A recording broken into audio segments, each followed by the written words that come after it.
दोस्तों नमस्कार। दोस्तों आज जो है पानीपत के अंदर प्रधानमंत्री नरेंद्र मोदी जो है वो आ रहे हैं और प्रधानमंत्री नरेंद्र मोदी एक LIC के सखी बीमा योजना एक स्कीम को लॉन्च करने आ रहे हैं। जैसा कि आप जानते हैं कि राज्यसभा के अंदर नॉमिनेशन की आज एक आखिरी तारीख है। 20 तारीख को चुनाव होने हैं। चुनाव सिर्फ नाम मात्र है क्योंकि कांग्रेस जो है वो अपने हाथ पहले से खड़ी कर चुकी है और भूपेंद्र सिंह हुड्डा ने जिस तरह से किरण चौधरी के चुनाव के समय, जो कि भारतीय जनता पार्टी से उम्मीदवार थी राज्यसभा की, उनके समय में जब अनाउंस किया था तो ये कहा था कि हमारे पास नंबर्स नहीं है। वो सेम जो है बात अब फिर कही है कि हमारे पास नंबर नहीं है, इसीलिए जो है हम जो है वो राज्यसभा की सीट पर जो है वो चुनाव नहीं लड़ेगी कांग्रेस। और बात सही भी है क्योंकि अगर कांग्रेस के पास देखें तो अपने जो 37 MLA हैं और इनेलो के 2 MLA हैं, और वहीं अगर भारतीय जनता पार्टी की बात करें तो उनके पास अपने 48 MLAs हैं और 3 निर्दलीय विधायकों का जो है उनको समर्थन हासिल है। राज्यसभा की जो ये सीट है वो खाली हुई थी। कृष्ण कुमार जी जो कि इस वक्त जो है हरियाणा की सरकार के अंदर कैबिनेट मंत्री हैं, उन्होंने इस्तीफा दे दिया था और उन्होंने विधायक का चुनाव लड़ा इस राणा से और फिर वो जीते और हरियाणा सरकार के अंदर जो है वो मंत्री बने। उस पर जो है वो चुनाव होना है 20 तारीख को और 10 तारीख आज जो है वो लास्ट डेट है नॉमिनेशन करने की।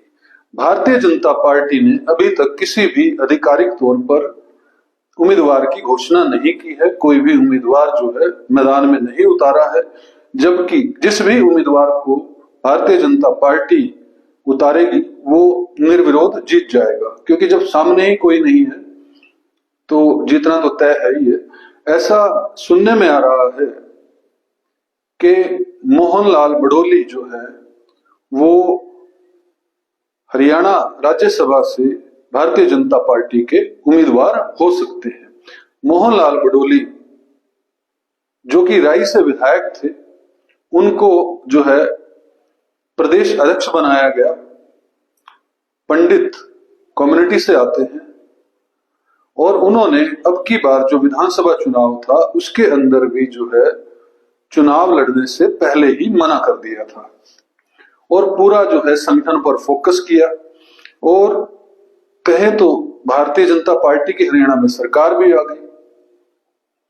राज्यसभा की सीट के लिए वैसे तो 8 लोग जो हैं प्रयास कर रहे थे, जिसके अंदर पूर्व स्वास्थ्य मंत्री जो पिछली सरकार में थे डॉक्टर कमल गुप्ता हों, और भी अनेकों नाम हैं भारतीय जनता पार्टी के नेताओं के, लेकिन प्रमुख तौर पर जो लॉबिंग कर रहे थे वो लॉबिंग कर रहे थे कुलदीप बिश्नोई। कुलदीप बिश्नोई जो बहुत बड़े दावेदार जो है वो माने जा रहे थे कि कुलदीप बिश्नोई को जो है भारतीय जनता पार्टी टिकट दे सकती है। बिश्नोई समाज से आते हैं, पूरे हरियाणा के अंदर जो है उनका इन्फ्लुएंस है, लेकिन भारतीय जनता पार्टी शायद जो है ब्राह्मणवाद या कहीं पंडितवाद और बनियावाद को जो है कायम रखना चाहती है। ये ऐसी सीट थी, ऐसी एक चेहरा जो है यहां से दिया गया था। जो कृष्णलाल कुमार थे वो ऐसी चेहरा थे, उनकी जगह पर उन्होंने एक पंडित चेहरे को उतारने का जो है वो निर्णय लिया है और ठप्पा ये कायम हो गया है। अगर मोहनलाल बडोली को टिकट देती है भारतीय जनता पार्टी तो ये ठप्पा कायम हो जाएगा कि पंडित और बनियों की पार्टी भारतीय जनता पार्टी है।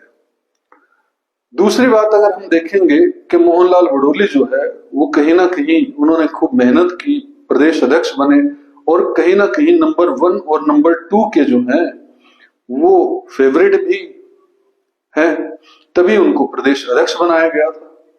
अचानक से प्रदेश अध्यक्ष उनको नियुक्त किया गया था क्योंकि नायब सिंह सैनी जी मुख्यमंत्री बन गए थे और नायब सिंह सैनी जी जो है उस वक्त जो है हरियाणा के प्रदेश अध्यक्ष थे भारतीय जनता पार्टी के। तो उनको जो है इलेक्शन ना लड़ना या टिकट ना देना जो है उसका इनाम मिल सकता है। अब राज्यसभा के अंदर जो है वो सांसद के रूप में जाएंगे ही। अगर उनको टिकट देती है भारतीय जनता पार्टी तो राज्यसभा सांसद के रूप के अंदर जो है वो मोहनलाल बड़ोली जो है वो 100% जीत उनकी होगी ही। तो देखने की बात यह है कि आज किसका जो है नाम अनाउंस करते हैं। सुनने में आ रहा है कि लगभग फाइनल है मोहनलाल बड़ोली का नाम। लेकिन आज क्योंकि प्रधानमंत्री का दौरा है, प्रधानमंत्री बहुत बड़ी रैली करने जा रहे हैं, ऐसा बताया जा रहा है कि 1 लाख महिलाएं जो हैं इस रैली के अंदर जो हैं वो शामिल होंगी। पूरे प्रदेश ने अपनी ताकत झोंकी है। पूरे प्रदेश के अंदर भारतीय जनता पार्टी ने प्रधानमंत्री की इस रैली को कामयाब करने के लिए पूरी ताकत झोंकी है। और प्रधानमंत्री जो है वो आज आकर LIC की एक सखी बीमा योजना जो है वो लॉन्च करेंगे। अगर हम बात करें मुख्यमंत्री नायब सिंह सैनी की तो उनका पूरा फोकस भी इसी रैली को लेकर था। आपको याद होगा कि रैली को लेकर जो है वो इतने जो सिक्योर्ड होना चाहती थी सरकार के किसानों को दिल्ली कूच करने के लिए उन्होंने इजाजत नहीं दी। किसान जो है वो लगातार कोशिश कर रहे हैं और शंभू बॉर्डर पर जो है जो दीवार खड़ी की हुई है सरकार, हरियाणा सरकार ने, उस तक जाते हैं और जो है फिर वापस हो लेते हैं और बार बार ऐलान कर रहे हैं। लेकिन आज की ही रैली को देखते हुए जो है ये निर्णय लिया गया था कि किसानों को दिल्ली कूच ना करने दिया जाए, जबकि हरियाणा सरकार इस बात पर राजी थी कि पैदल जो है वो किसान दिल्ली कूच करे। तो आज जैसे ही प्रधानमंत्री नरेंद्र मोदी की इस रैली का जो हरियाणा दौरा है वो जैसे ही समाप्त होगा तो संभव ये होगा कि आज शाम तक जो है वो राज्यसभा के उम्मीदवार की जो है वो घोषणा कर सकती है भारतीय जनता पार्टी। इससे पहले जो है 4 राज्यसभा के सांसद हरियाणा से हैं।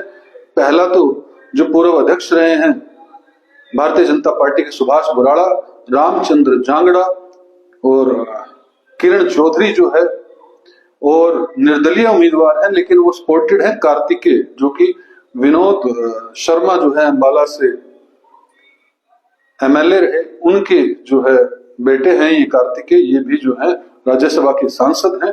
और अब 5वें सांसद जो है वो 20 तारीख को मिल जाएंगे। मुझे लगता है आज नॉमिनेशन जैसे ही भरेंगे मोहनलाल बड़ोली तो तुरंत जो है 1-2 दिन में जो है अनाउंस कर दिया जाएगा, क्योंकि कोई चुनाव तो होने ही नहीं है।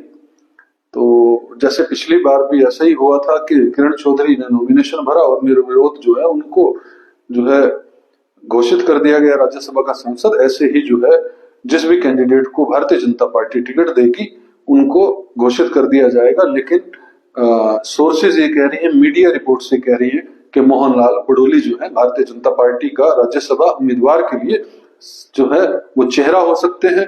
दोस्तों शाम तक पता लग जाएगा कि कौन चेहरा होंगे भारतीय जनता पार्टी के। दोस्तों इस वीडियो के अंदर इतना ही। वीडियो कैसी लगी हमें कमेंट के माध्यम से जरूर बताइएगा और वीडियो को लाइक और शेयर कीजिएगा, चैनल को सब्सक्राइब कीजिएगा। जय हिंद, जय भारत।